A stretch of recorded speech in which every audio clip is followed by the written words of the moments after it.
I'm Kylie from Texas, and you're watching College Volleyball Weekly. I'm Kelly from Stanford Beach Volleyball, and you're watching or listening to College Volleyball Weekly Beach Top 20. I'm Alli from Florida State, and you're watching College Volleyball Weekly Beach Top 20. This is Jaden Whitmarsh from UCLA, and you're on College Volleyball Weekly. Go Bruins!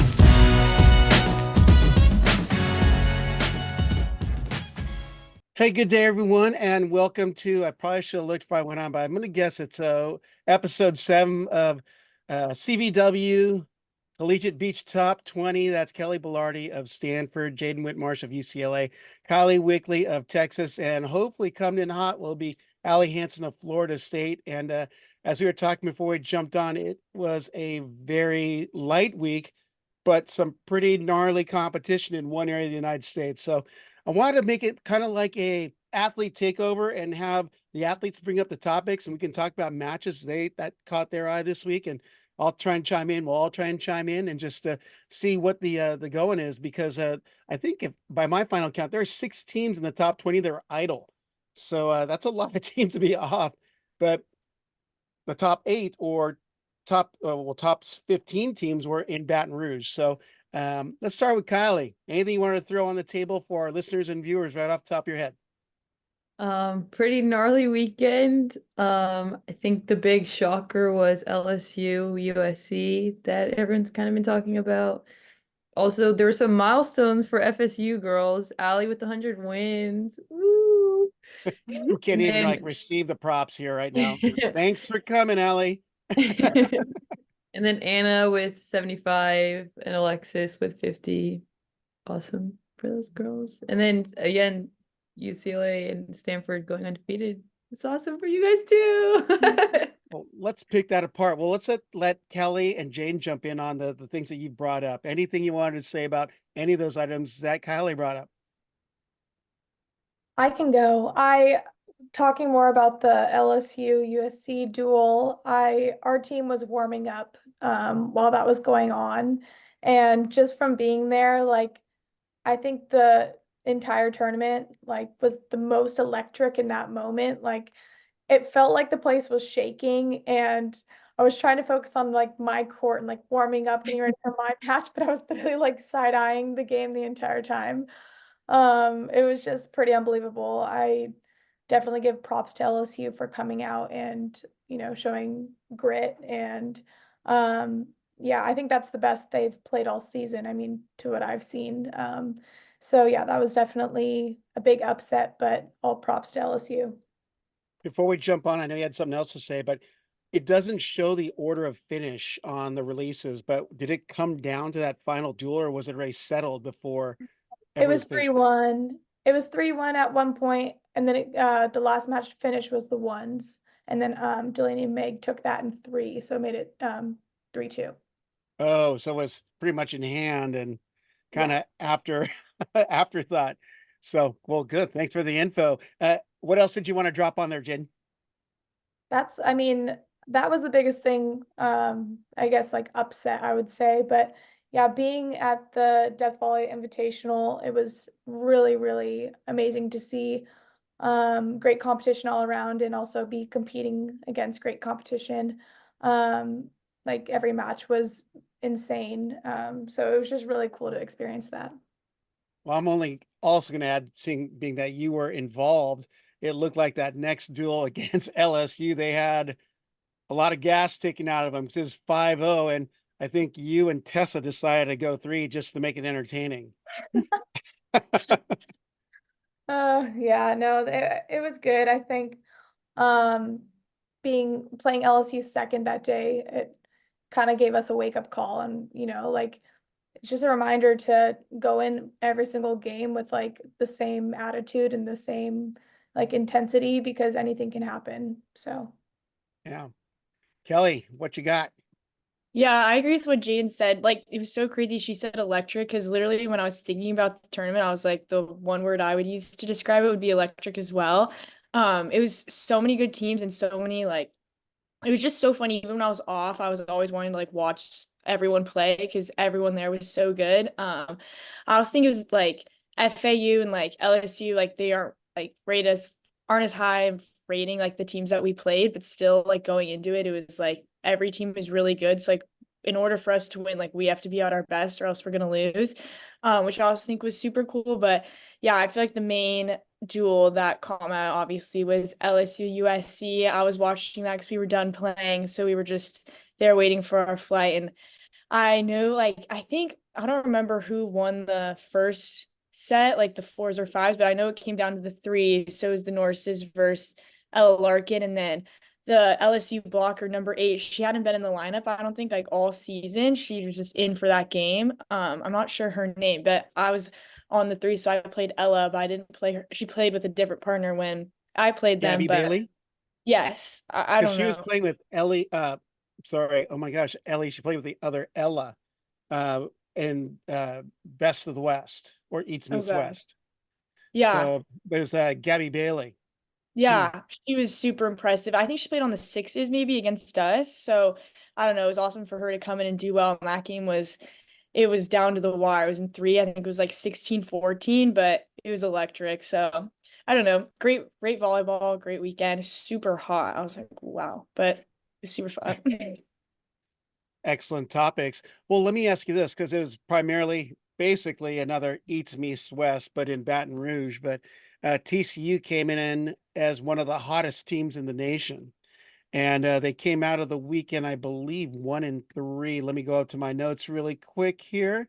Yeah, 1-3 with a win over 3-2, or Cal 3-2, and then USC, UCLA, and of course Stanford is 5-0, 5-0, 3-2. But I noticed when I watched on day two, looked like Hector shuffled his lineup a little bit because Haley and Lena weren't playing together anymore, which I'm like, well, they've been pretty strong, but I'm not the coach. I'm like, just let them play it through.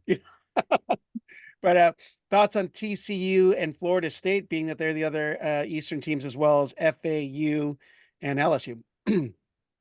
We'll go Kelly. One thing that sticks out to me for TCU is Alex Parkhurst was in the lineup. I think she's hurt. So I think they had to like forfeit their game against Washington or Oh, something with that happened. So her being hurt definitely I think made them switch up the lineup. So like I had no idea who I was gonna play going into it. So that's definitely tough for them. She's a really good player. So I think that definitely hurt them, but yeah, I don't know. yeah. Any other topic you want to jump in? We'll go to Jaden. Pick it. Athletes take over. Um, well, talking about TCU, I agree with what you said, Rob, about them splitting up their ones pair. I thought that was pretty interesting just because I think they moved Sutton that was in the twos up to the ones and then Lena down to the twos. And I don't know, I just think that Haley and Lena are really good in the ones, and it was pretty surprising that I think they lost to uh I don't know if it was USC and then us or something, but and then they just decided to change. I think they should have or could have kept them together and see how they did against the other teams. Yeah. Because I feel like that's also when pairs become, I don't know, closer is when like you go through a loss or you are in a little bit of a rut, and then it's like how you bounce back and um come up from it is when pairs get stronger. So I was pretty Mhm. surprised that they split them up, just because we know that they are like one of the best ones pairs. So yeah, that's my take on it. Yeah. The refining fires. I mean, you got to take your bumps, and that's how you get stronger. Right. Mhm. All right. Kylie, thoughts on TCU, FSU, LSU, or FAU at Death Volley Invitational? Yeah, I was definitely when I saw that switch, because like Haley's one of my friend, I was like paying attention to her story and stuff, and it was like they repost like the wins and stuff, and it was like her and Sutton, and I was like, whoa, that's like crazy. And then yeah, sometimes the coaches just make decisions. So being the Um outsider fan, I think that maybe they had a little argument and like, oh, maybe we need to separate you for this one duel. But I know they're probably far more mature than I am, but yeah, and then Cal also I feel like had a lot of not shifts like through the weekend, but just different people in different places in the lineup. that I noticed. Yeah. Now, Jaden, I think that you're close to this one, but AVCA Pair of the Week, Natalie Miskowski and Ensley Alden, who've kind of just been flying below the radar, because they're hiding back there, the fives, but they've been winning quite a bit.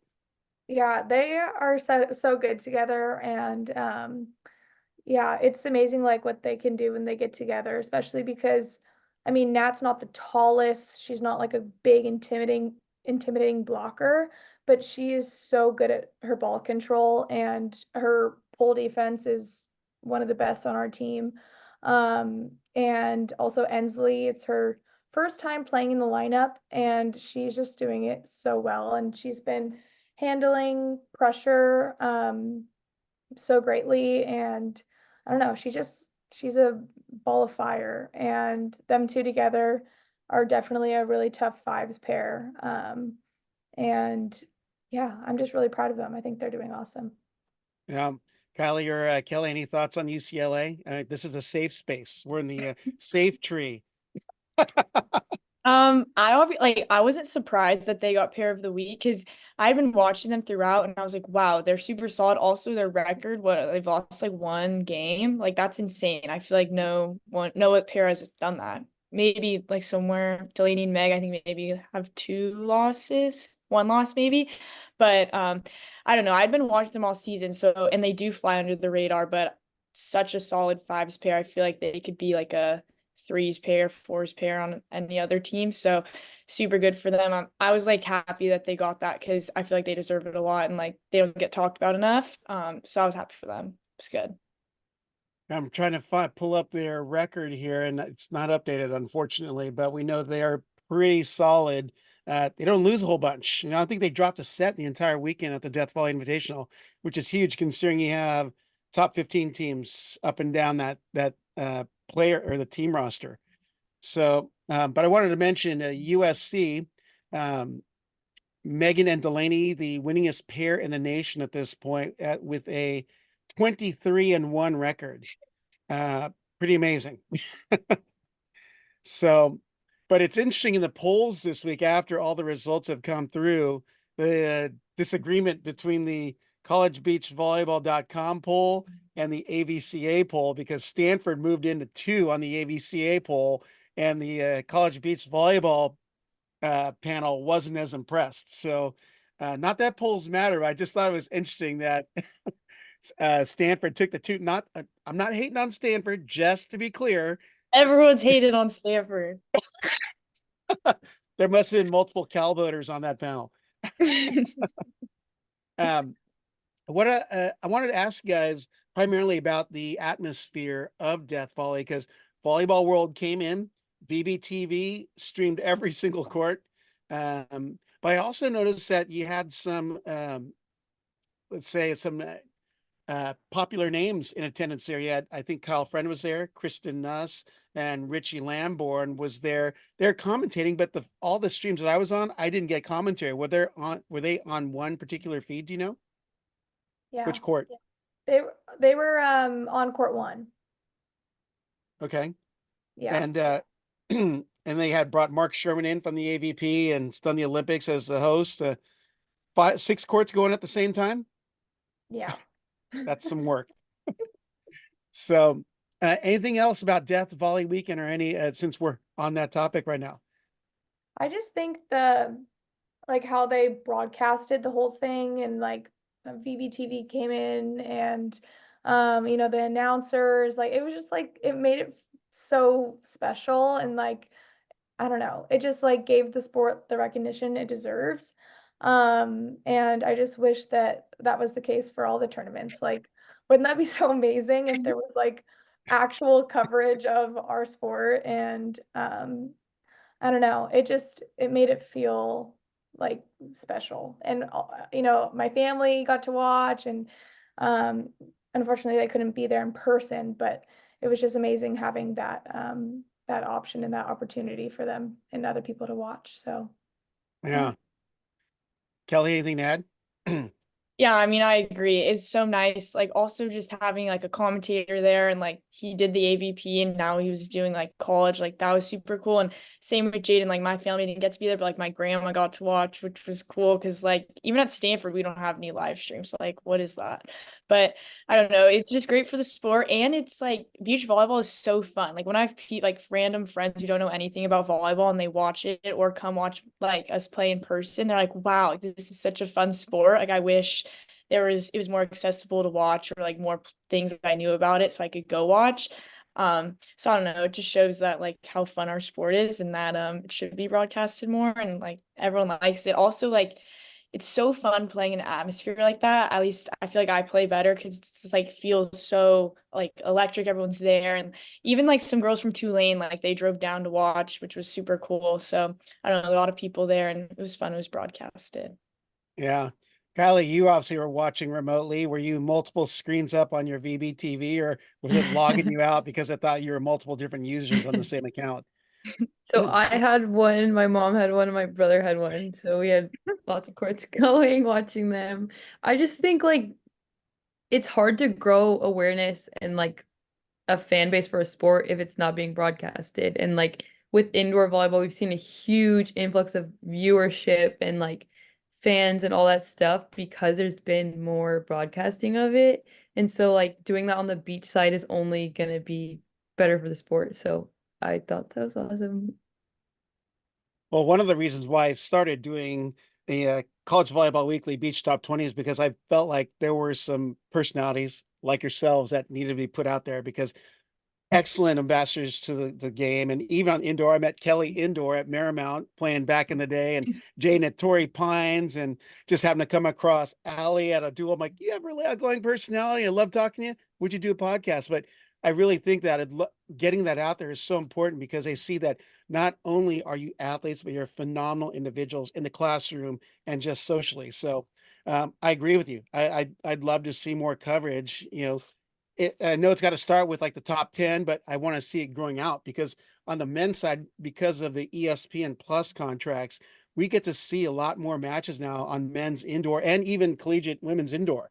Just Pac-12 Plus, or the even Bally's started showing some beach duels last year. They did the CCSA tournament, because I know I had to work all of that all day long, but it was incredible to see every single duel and every single court being broadcast. So, yeah, I feel there's a great opportunity there, especially with the personalities that are involved and the talent, of course, because there is some pretty crazy duels. And the settings, if you have not been to a duel where there are 5 flights going at it and you have one wave starting off with the 2s and 4s and it's tied 1-1, you come down to the 1s, 3s, and 5 flights, it's tied 2-2 and it's down to one court, and all the girls gathering around that one court is an insane scene. So because you guys haven't seen that at all by any means. um Anything else about Death Volley Invitational this last weekend you wanted to touch on? All good? Think so? Okay. I wanted to go look. I did highlight some teams that were in action last week, and one of the teams, Kylie, has faced a few times, and I think they're ending their season with the same team, but they are at number 20 in the, I know for sure, the College Beach Volleyball poll. Didn't get a chance to really view in the AVCA poll. Actually, let me do that now. Yes, they're in at 20 on the AVCA poll as well, but it's Texas A&M Corpus Christi, which was Texas's only loss this last weekend at the Islander Classic. Is that correct, Kylie? That is correct. So tell us about the Texas team. And I think you do face them again here soon, don't you? No, you're at TCU Invitational. So, Yeah, we'll face them this weekend and also next weekend. So, yeah, I think we have a lot of new faces in the lineup, a lot of indoor girls that are starting to kind of figure it out. It was really windy this last weekend there, right on the beach. Like courts were like 50 feet from the beach, like the water. So, yeah, pretty windy, really cool. The Texas A&M Corpus Christi, they have really good ball control, I would say. Noticed that a lot in the wind, but yeah. They have an interesting lineup. They have a lot of Texas girls, but then they mixed it in with a bunch of international girls too. So I'm curious how they get their talent in there. I'm not too familiar with a lot of people there, which I probably should in the upcoming weeks. But um, what makes them one of the up and rising teams later on in the top 20s? I think when you are practicing in an environment that has a lot of wind a lot, it makes playing in not so windy environments a lot easier. And like that ball control and grit part of it just kind of, I feel like carries a lot of weight. Yeah. I think it's a one pairs or two pairs. Hannah Doyle and Stephanie Young. Do any of you ladies know either of the two? New names. One's a Phoenix girl from Sandra Day O'Connor, and the other's a graduate student from Frisco, Texas. I don't know where she did her indoor or her undergraduate stuff, She but played at the, FAU, oh, Stephanie. there you go. They're one of the leading teams on Texas A&M Corpus Christi, which you're going to be all too familiar with these next few weeks, Kylie. One of the other teams on the watch list, Stetson has been rising up slowly too. And again, that's another team that we haven't seen a whole bunch of. I saw them in Long Beach for the Long Beach Invitational, Shea Hansen and oh gosh, Molly Clement at the ones. But they've got pair of the week honors in the conference they're in, and they're a good team to watch. You know, it's just they've had a tough schedule, and don't let the record fool you. They will get you, and they'll most likely be out of that conference as Southland or I can see it. I just can't name it off the top of my head, the conference they're in, but Hey, usually they win that son. conference. There you go, A-Sun. So, but they're an up and riser. Their only loss is to Arizona State, and that team Jaden is familiar with pretty regularly. And I think you'll be seeing quite a bit of them this coming weekend, I believe, at the Pac-12 North. Is that what it is? Yes, in Washington. Yep. Again, like I said, there are a lot of idle teams, but I wanted to ask you guys as athletes. I mean, I know on the men's side, we've already seen the teams that took off during spring break and had finals, they came back and had an unexpected loss. Is it the same for collegiate beach? Stump. Oh, Kelly wants to go. I mean, I don't know. I feel like for us, we had a week off last week and then we went to Louisiana, and I feel like it's the best our team's played in a while. So for us, I don't think it was that case, but um, I don't know. I feel like beach is like such a physically taxing sport. Like you're running in the sand and jumping in the sand. So like you have to take like a few days off, or like you can't practice as hard as you can like every day of the week. Like you have to have like a light day or like whatever. So I don't know. I think for some teams it's good. For us it proved to be good. So I feel like that's all I can speak on. But it also made me more excited to play. I was like, oh, I haven't played in a week or so. Like I'm excited to get out there and compete. And I feel like most people are probably that way. So I think it could work in your favor most of Yeah. the time. Jaden, do you have something to add on there? Yeah, we had a like 3-day break. And that's the biggest break we've had in forever. And it actually was just so nice to like mentally recover, physically recover. And kind of like Kelly said, just like getting back to playing and getting back to competing was just like so much fun again.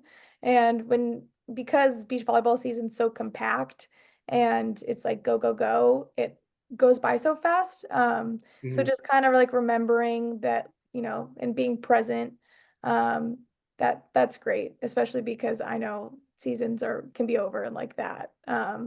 So yeah, I think a break is nice and it can refuel a team. Yeah. Kyle, anything to add there on the break?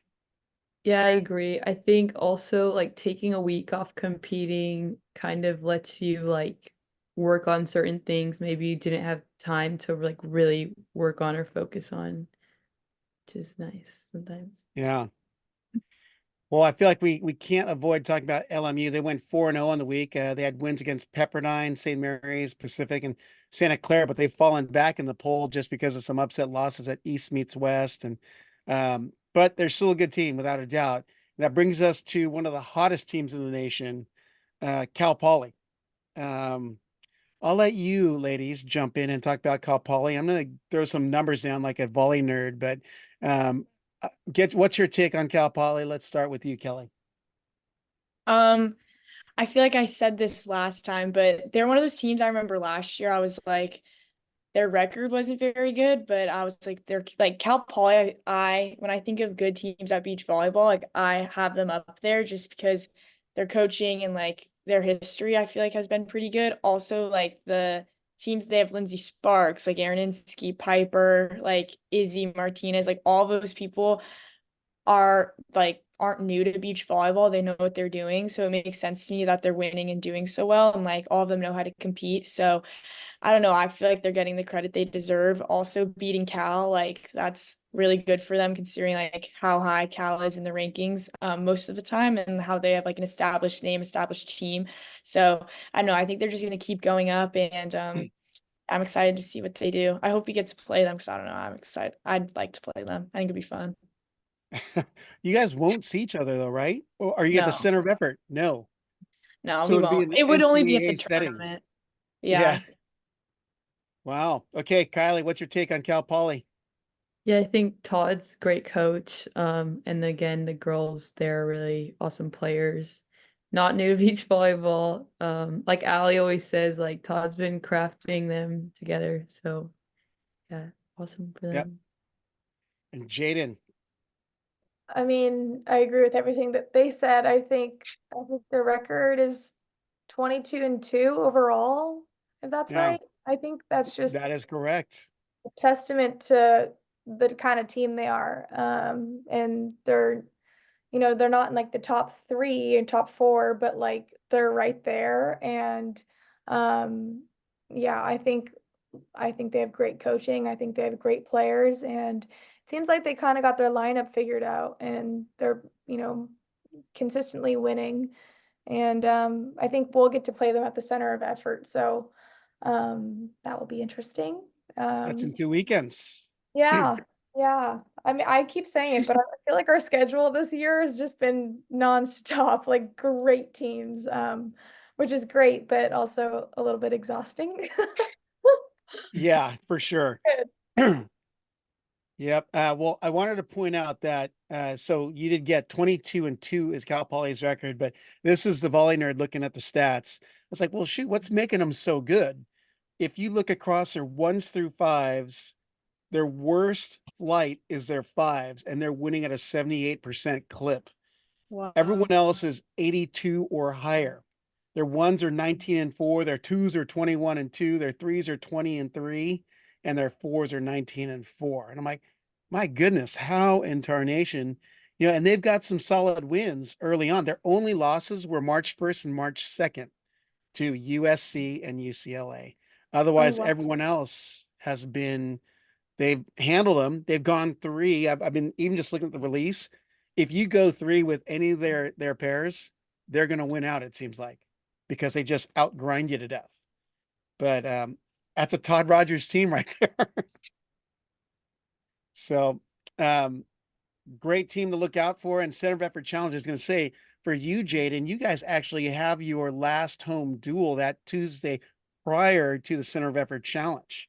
And it's not, well, you have Northridge or CSUN, got to get the branding right, and Long Beach State. And then you guys probably head up there probably that Thursday to Cal Poly. Yep, it'll be a quick turnaround. That's senior day on Tuesday, and then yeah, we'll take the bus up to SLO. Yeah. Your third senior day? Ah, second in a row. I'm so special. Any closing thoughts on Cal Poly, ladies, before we move on? No? All right. Let's see. I think the rest are just teams we've already talked about in the center, not center rep, but Death Volley Invitational. But some of the numbers that stuck out were Stanford will have these specialists. You guys are getting it done at the twos, threes, fours, and fives with another high winning percentage clip. I mean, you went 6-0 this last weekend. Kelly, you guys are not flying under the radar, but you're pretty much beating the teams you need to. Yeah, I mean, thank you. We wanted to play this weekend FSU. I think this was the first time Stanford's beat FSU. I think we've only played them one other time, like 4 years ago or a long time ago. So that was huge for us. Also, like TCU just seeing like our progress from last year to this year, like just in so many different ways that they're like coaching, all our conditioning and stuff like that. I feel like in our freshmen obviously are super good, which is helpful. But I don't know, it's just been awesome to see like the growth there and like the milestones that we've been able to hit. And I don't know, it's just super exciting. And TCU, for example, like we now beaten them twice, super good team, super high in the rankings. And like last year, it was like we lost to them. They got us out of the tournament. Considering they lost a few people too. But I don't know, it's been exciting. And I think we kind of have our lineup figured out and we tried new things, which I think was good on our coaches because in the past we hadn't really like switched up our lineup ever. So I don't know, it's good. And everyone's excited to play. And even like Kate Wright, like she was our ones like a while ago. Now she's like in the fives, but killing it at the fives. She secured the duel for us against FSU. So I don't know, it's good. We have a lot of depth this year. So it's been exciting. Interesting you should bring that up because I was asked Jaden from her perspective because she's kind of the grandma of the bunch right now. She's seen that in a good way, in a good way. But the transformation of the Stanford program, because we saw Charlie Ekstrom, who was a contributor to the show, one of the first recruits for Andrew Fuller in that program. And that's when you started to see the program come around. Then you picked up Zolani Hodel and Kate Riley and a few other big names, but you see this growth in the program, and please do speak to that, Jaden, because I know that you have a great outside perspective of what's happening in Cardinal land. Yeah, I mean, it is really cool to see the progression of all teams, but I think Stanford is honestly the one that's just like gone up every single year, which is really amazing to see. And I feel like every time we play Stanford, it's a great match. But yeah, I mean, this year Stanford is definitely a team to look out for because you guys are great ones through fives. And even the people that are not playing are all players that are amazing. So I think yeah, your team is going to be really, really good for many years to come, especially with the young talent you have on the team. So, yeah, I think it's going to be pretty much the new normal that Stanford's going to be up there. So, I think it's funny. Of course, I pull up the release, and the last sentence of the paragraph says, "The match is knotted again at 2 points apiece, almost simultaneously as FSU took the match on court 4, while the Cardinals' Belardi and Hoffman earned the point on court 3." That's There you funny. go. See, you're contributing there. And it would come down to court 5. But in the same respect, Cal has seen that progression as well, and Washington, which makes the Pac-12 just a gnarly place to be. So some great and Pac-12 North coming this weekend. Kylie, outsider take on the growth of programs, not only in the West Coast, but as a whole, as we see the flights getting better, deeper in the lineup. Yeah, I think that's definitely why we don't have any undefeated teams left. Like It's there's true. so much depth throughout the country, like FIU, FAU, FSU, TCU, like across the whole country, Stanford, all those teams and like Cal, like teams that were top 20 teams, but not like up there. And I just think it goes to show like the growth of the sport across the country. And it's an exciting place to be and Oh, see. without a doubt. Um, I wanted to add one more tidbit about USC. SC is getting it down to the ones, threes, and fours. That's Maddie Chris, former teammate to Kelly there, and Grace Seitz, the Norses, and Chris and White. They're mixing it up at the fours. And then Ashley Pater, a true freshman, and Mabin Thomas are also taking care of business, at least numbers wise, if you look at the stats. Which brings us to UCLA. And I definitely want to mention this one of the other hottest teams in the nation right now with a 20-3 overall record, Dev Newberry and Perry Brennan. They're the only 20-win team or pair twos in the nation. So UCLA is still strong and they're getting it done. So with that, that's all the stuff on the top 20. But I wanted to see what you guys are going to be watching this weekend that's coming up. And let's start with you, Kylie. I know there's some stuff your way coming, so I thought you'd drop that for sure. Definitely excited for Pac-12 North. I love all the Pac-12 tournaments. Super fun. But then TCU has Hawaii, which I'm excited to see. I will be there also because we're also playing both teams. So I'm excited to be there. All right. How about you, Jaden?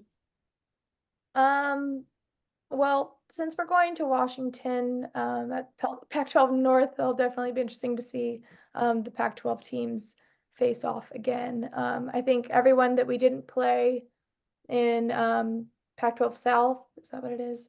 It's Mhm. kind of like a switch. So it's always interesting to see how the other Pac-12 teams match up against the other Pac-12 teams. So I'm really I had a excited question. for that. Well, for both you and Kelly, how does that work? Why are only certain teams at the Pac-12 South or North? I thought it was a mandatory thing for your conference standings, but I've never got the explanation from Stein or Andrew or whoever else or Jenny. I mean, just whoever wants to come, like a feeding trough of volleyball competition. Just come, who's hungry.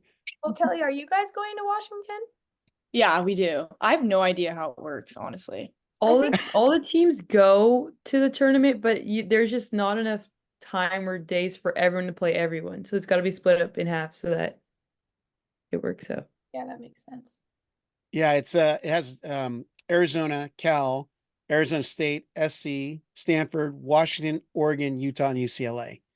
And it's still a lot of teams though. At least Yeah. from what I can gather from the schedule it's listed on collegebeachvolleyball.com. So, I mean, obviously I'll be watching that one because two of the four of our contributors will be facing off potentially, maybe at the same flights. We'll soon find out.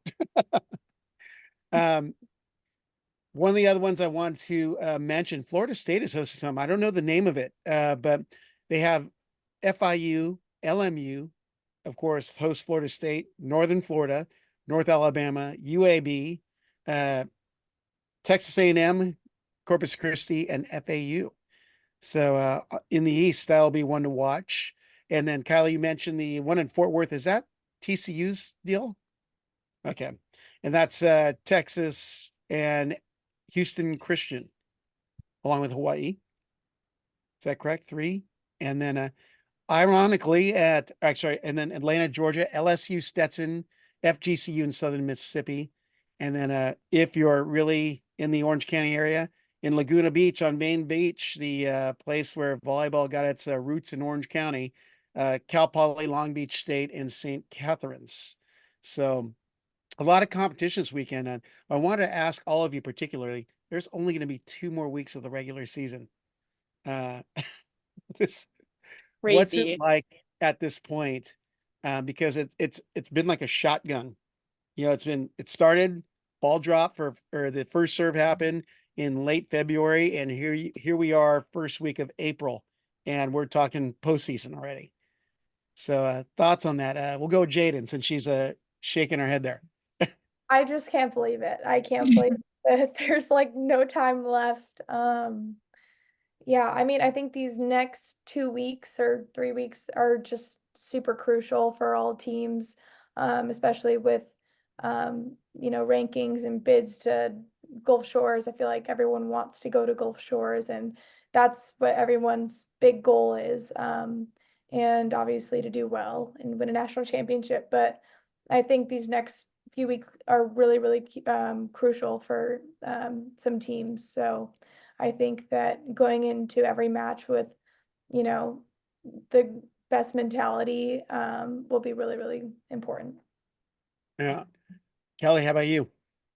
Yeah, I agree with Jaden. It goes by so fast. It's crazy. Like I feel like I was just doing this all last year and it was all so new to me, but now I'm like I've been doing this kind of for a while now and like I don't know, it makes me sad. I'm like I don't want it to ever end. It's so much fun and like being with your team, like something about college beach volleyball that I love so much is like actually having a team because like whenever I play, like it's just you and your partner and it's like great and whatever, but you're never like have that sense of like community and you're all like working towards the same goal and like you always want like your teammates to like do well because like they're your teammates and also like that's what's going to help you win the duel, whereas when you're playing in like tournaments in the summer just before that you like want your friends to do well but also like you're competing against them, so it's like I don't know, but college beach volleyball is so fun. I'm sad it's coming to an end, but kind of like what Jaden said, just trying to focus on these coming up tournaments and just doing your best so that you can be fully prepared for Gulf Shores. I feel like it's all you can do right now, and also not stressing out too much about it because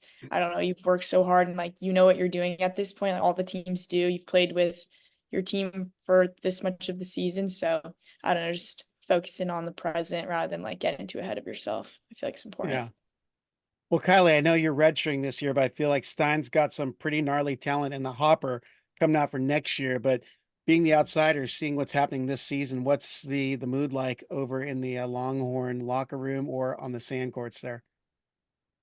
We're definitely just excited to be learning and getting better and being surrounded by such awesome people. I mean, they're all national champions like with us every day. You know, it's not obviously beach, but they're just awesome people and they bring a lot of good things to us. So, and then I think a lot of us are also really excited to see how everything pans out this year in Gulf Shores. Yeah. Well, it's an exciting time. So I believe I think Pac-12 Network is getting all your duels up there in Washington, I believe. Is that correct for you guys? Maybe? Or just Instagram lives from your parents. Go Yeah. I don't follow know. their I parents. hope. I hope they're filming it. Well, I definitely wanted to say congratulations to Alli Hansen on her career milestone, 100 wins. And definitely over to Anna Long, who she's seen some time with this season with her no, is that right? 75 or 50? I just saw one with 25. 50 too. Her and Alex Durish. So, which, seeing them play in person at East Meets West, they're legit. They're a good team. Um, and I wanted to bring up a topic that's kind of related, volleyball related, but over on the men's indoor side, because all of you know I do men's indoor top 20 as well. And I was reached out to by the Libero of Emmanuel in Georgia. And they're having this weekend their suicide awareness match. And the Libero was personally connected because Labor Day weekend was the last time he saw his brother. And in October, he received the unfortunate news that his brother committed suicide. So, I would explain it, but I'd rather have you go to either my social feed, that's the Rob on the mic on Instagram, or Viral Volley Media, or NCAA MVB, and you can see his story. But they just want to bring awareness to it, and it's very touching, the comments that are showing up on there. But the key thing that he wanted everyone to know is you are never alone. So I wanted to get that message out there. If you have the ideation of suicide, you are never alone. Reach out to someone. There are resources out there for you. So, with that, I wanted to thank Kelly Bellardi of Stanford, Jaden Whitmarsh of UCLA, Kylie Wigley of Texas, whom I can't wait to see in person in her home area in a couple of weekends.